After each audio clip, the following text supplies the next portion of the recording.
நான் காதம்பரி முருகன். இன்னைக்கு நம்ம ஒரு முத்ரா டாபிக் பார்க்க போறோம். இன்னைக்கு பார்க்க போற முத்ரா பேரு சுரபி முத்ரா. ஸோ ஃபர்ஸ்ட் நம்ம சுரபினா என்னன்னு பார்ப்போம். அதுக்கப்புறம் இந்த முத்ராவை எப்படி பண்ணுறது அப்படின்னு இதோட டெக்னிக்கை பார்ப்போம். அதுக்கப்புறம் இதோட spiritual benefit, psychological benefit and physiological benefit பார்ப்போம். இந்த முத்ரா எப்படி ஒர்க் பண்ணுதுங்கிற டெக்னிக்கையும் நம்ம பார்ப்போம். ஸோ இதுதான் நம்மளோட ஃப்ளோ.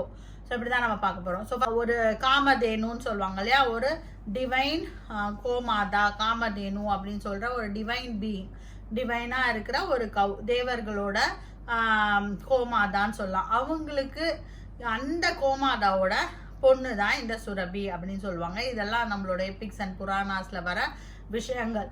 ஸோ இவங்களோட அதாவது கோமாதா, தட் இஸ் இந்த காமதேனு, இந்த சுரபி, இவங்கெல்லாம் எதுக்கு இருக்காங்க அப்படின்னா நம்மளோட டிசையர், நம்மளுக்கு என்னெல்லாம் ஆசை இருக்கோ அதெல்லாம் நம்மளுக்கு நிறைவேற்றி கொடுக்கறதுக்காக இதெல்லாம் இருக்காங்க அப்படின்னு சொல்லலாம். அதாவது நிறைய நம்மளுக்கு என்னென்ன அபண்டன்ஸ் ஆஃப் டிசையர் வரும் இல்லையா, நம்மளுக்கு நிறைய டிசையர் அவங்களுக்கு தேவர்களுக்கு இருக்கிறத இந்த கோமாதாவும் இந்த கோமாதாங்கிற இந்த காமதேனு அண்ட் சுரபி அதெல்லாம் ஃபுல் பண்ணி தருவாங்க அப்படிங்கிறது தான் இந்த புராணாஸ் அண்ட் எபிக்ஸ்ல நம்ம தெரிஞ்சுக்கிற விஷயங்கள்.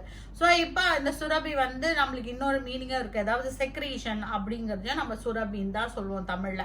ஸோ இதெல்லாம் தான் இந்த பேரோட மீனிங்.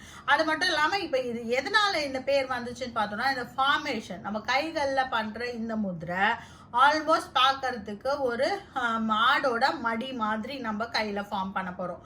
அதனாலயும் இதுக்கு இந்த பேர் வந்துச்சு அப்படின்னு சொல்லலாம். ஸோ ஃபர்ஸ்ட் நம்ம இதை இந்த முதிரையை நம்ம அடிக்கடி பார்த்த முதிரை தான். இதை யூஸ்வலா நெய்வேத்தியம் பண்ணும்போது, அதாவது கோவில்கள்ல நெய்வேத்தியம் பண்ணுவாங்க இல்லையா, நம்ம அக்ஷதர்கள்லாம் பண்ணுவாங்கல்ல, அப்ப இந்த முதிரையை யூஸ் பண்ணி கடைசியில பண்ணறத நம்ம பார்க்கலாம். நல்லா நோட்டீஸ் பண்ணீங்கன்னா தெரியும். ஸோ இது ஒரு நெய்வேத்தியத்துக்கான, அதாவது பூஜைக்கான முதிரை அப்படின்னு சொல்லலாம்.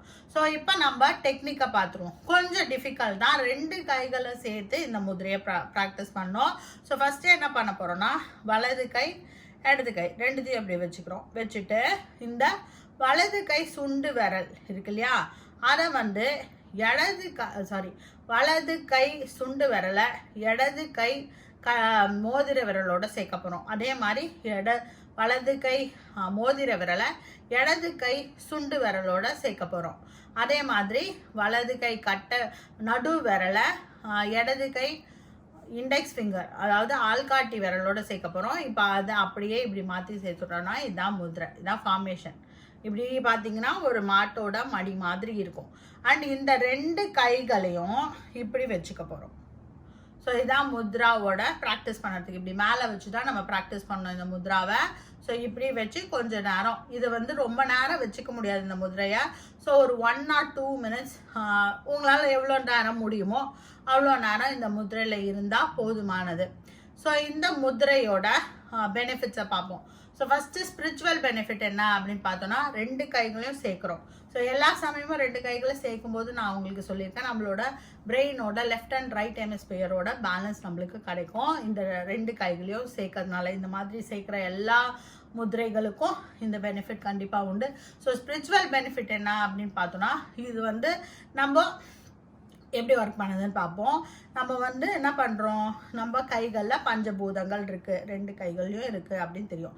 நம்ம இப்போது ஆகாய தத்துவத்தை வாயு தத்துவத்தோடு சேர்க்குறோம். இண்டெக்ஸ் ஃபிங்கர் ஏருக்கான எலிமெண்ட், ஈத்தருக்கான எலிமெண்ட்டை ஏருக்கான எலிமெண்ட்டோடு சேர்க்குறோம். அதே மாதிரி 2 கைகளையுமே பண்ணுறோம். ஸோ இது இதனால என்ன ஆகுதுன்னா, நம்மளோட ஹையர் சக்ராஸ், அதாவது தலையில் இருக்கிற சக்கரங்கள், ஆக்னா சக்ரா அண்டு துரியா சக்ரா, இந்த 2 சக்கரமும் ஆக்டிவேட் ஆகிறதுக்கு சான்சஸ் நிறைய இருக்கு. இது என்னன்னா, உங்களோட மைண்டை ரொம்ப காம் பண்ணிடும். ஸோ காம் பண்ணும்போது என்ன ஆகும், நம்ம மைண்ட் ரொம்ப காம் ஆயிடுச்சுனாவே இந்த நம்ம கரெக்டாக திங்க் பண்ண ஆரம்பிப்போம். ஸோ அதுதான் இந்த 2 சக்கரா ஆக்டிவேஷனும் நம்ம தெரிஞ்சுக்கலாம். அடுத்தது என்ன அப்படின்னு பார்த்தீங்கன்னா, அடுத்த 2 சக்கரா, அடுத்த ஒரு சக்கரா என்னன்னு பார்த்தோம்னா, நம்மளோட இந்த சுவாதிஷ்டான சக்கரா, நம்ம பூமியையும் அர்த்தையும் வாட்டரையும் சேர்க்குறோம். ஸோ இதனால நம்மளோட சுவாதிஷ்டான சக்கராவும் ஆக்டிவேட் ஆகிறதுக்கு சான்ஸ் இருக்குது. ஸோ இதனால என்ன ஆகும்னா நம்மளோட நெக்ஸ்ட் வந்து அதுதான் வந்து நெக்ஸ்ட் சைக்கலாஜிக்கல் பெனிஃபிட் என்ன அப்படின்னு பார்த்தீங்கன்னா, உங்களோட க்ரியேட்டிவிட்டி இம்ப்ரூவ் ஆகும்.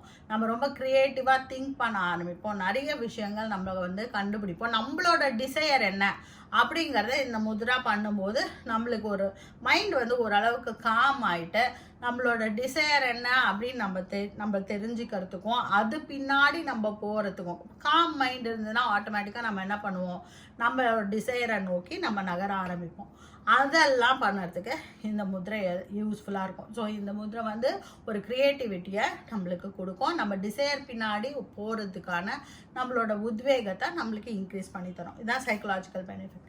இப்போ ஃபிசியோலாஜிக்கல் பெனிஃபிட்க்கு வருவோம். ஸோ ஃபிசியோலாஜிக்கல் பெனிஃபிட் என்ன அப்படின்னு பார்த்தீங்கன்னா, நம்மளோட கிளான்ஸ் ஆக்சுவலாக நான் சொன்னது தான் ஆக்னா சக்கரா ஆக்டிவேட் ஆகும்னு சொல்லியிருக்கேன். ஸோ தலையிலேருந்து உடம்பு வரைக்கும் இருக்கிற மொத்தம் இது வந்து ஒரு ஆயுர்வேதாஸ் படி பார்த்தோன்னா இது வந்து திரிதோஷ நாசக முத்ரா அப்படின்னு சொல்லுவாங்க. அதாவது 3 தோஷங்களையும் நீக்கி தரக்கூடிய முத்திரை. அப்போ 3 தோஷத்துக்கு என்னென்ன, வாத பித்த கமம், இது 3 வந்து நம்மளுக்கு சமமாக ஆயிடுச்சுனாவே ஆயுர்வேதா படி நம்மளுக்கு வந்து எந்த ஒரு வியாதியும் வராது. ஸோ அதனால இது வந்து இந்த 3 தோஷங்களையும் நம்மளுக்கு சரி பண்ணி தரும். நம்மளோட எண்டோக்ரைன் சிஸ்டமை வந்து நல்லா வச்சுக்கும். ஏன்னா உங்களுக்கு வந்து பிட்யூட்டரி கிளாண்ட் அண்ட் பீனியல் கிளாண்ட்லாம் நம்மளுக்கு ஆக்டிவேட் ஆச்சுன்னா நம்மளுக்கு என்ன ஆகும்னா நம்மளோட கிளாண்ட்ஸ் எல்லாம் நல்லா வேலை பார்க்க ஆரம்பிக்கும். இதெல்லாம் தான் வந்து இந்த முத்ரை பண்ணுறதுனால நம்மளுக்கு கிடைக்கக்கூடிய பலன்கள் அப்படின்னு சொல்கிறாங்க. ஸோ நெக்ஸ்ட் வந்து என்ன அப்படி பாடி டெம்பரேச்சரை ரெகுலேட் பண்ணி கொடுக்கும். அதாவது ரொம்ப ஹீட்டாக இருக்குது அதான் இதெல்லாம் வந்து வாத பித்த கபம் வந்து பேலன்ஸ் அவுட் ஆயிடுச்சுன்னா என்ன ஆகும்னா பாடி டெம்பரேச்சர் நம்மளுக்கு கரெக்டாக மெயின்டைன் ஆகும். அண்ட் மெட்டபாலிசமும் நம்மளுக்கு கரெக்டாக மெயின்டைன் ஆகிடும். ஸோ இந்த வீடியோ உங்கள் எல்லாருக்கும் ஹெல்ப்ஃபுல்லாக இருந்திருக்கும்னு நான் நம்புகிறேன். இந்த வீடியோ உங்களுக்கு பிடிச்சிருந்தா உங்கள் ஃப்ரெண்ட்ஸோட இதை ஷேர் பண்ணுங்கள். இதே மாதிரி அடுத்தடுத்த வீடியோஸை நீங்கள் பார்க்குறதுக்கு இந்த சேனலை சப்ஸ்கிரைப் பண்ணுங்கள்.